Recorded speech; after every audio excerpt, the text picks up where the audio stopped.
here with Sue Smith, and she is the winner of the 2D first go of the Open, and she also won the Futurity Sale Graduate Side Pot in our first go. So she had a great day yesterday, and I'm so excited to visit with her about her great horse, Tito. Sue, you and this filly have a lot of history. Why don't you tell us about that? Well, I got her late in her 2-year-old year, and she was a little bit of a challenge, to say the least. She was a little spooky and immature, and we would have to flip coins on who was going to ride her every day. But she grew out of it. We gave her enough time, and she grew out of all of it, mentally, physically, and became very, very consistent, and has been a fun horse to compete on. And like I said, you can count on her to go do her job now. What are the things that you need to work on with her at home to make sure that she's ready to compete when you arrive at the barrel race?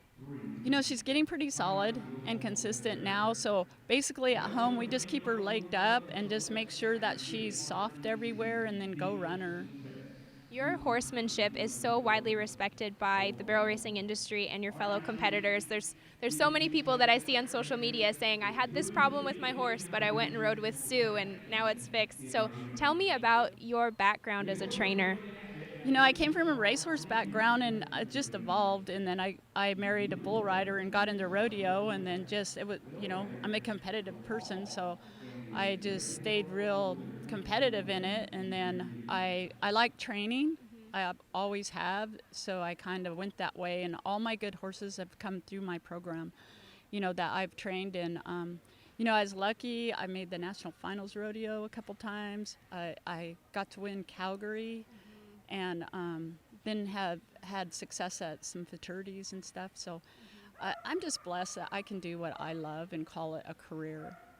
As you are training these young horses, what are the things that you're focusing on as they progress through their futurity career and maybe transitioning to rodeo?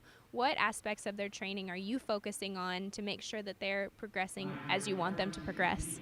You know, what I do is I want them to be confident, and I want them to trust me. I want them also, obviously, to respect me, but I want them to trust me, and I will take a horse at their level. Like, they'll tell me, people are like, well, what do you do at this point? And I go, I just feel my horse, and I go through stages with them, basically, and once they accomplish a certain stage, then I'll move them to the next. But they pretty much tell me where they're at and what they can accept, and then therefore they get pretty consistent and confident, and I just take them at their own pace and hopefully end up where I need to be. Tito, for an instance there, and I talked to Andrea Busby about her. Obviously she owns her, but and she's been amazing to let me do what I felt like I needed to do for the horse, which that's a great part of the Busby quarter horses. But I'm like, I really want to peak her for the pink buckle, and I think she looked at me kind of odd a couple times, but fortunately it worked out. Those results are speaking for themselves right now. So Tito has a really interesting pedigree. She is by BLAZIN JETOLENA, who's owned by Busby Quarter Horses and is a pink buckle stallion. But her mother also has quite a history. Can you tell us more about her? Oh, Rudy was amazing. Like, I competed against her at the national finals rodeo and the rodeos to get there.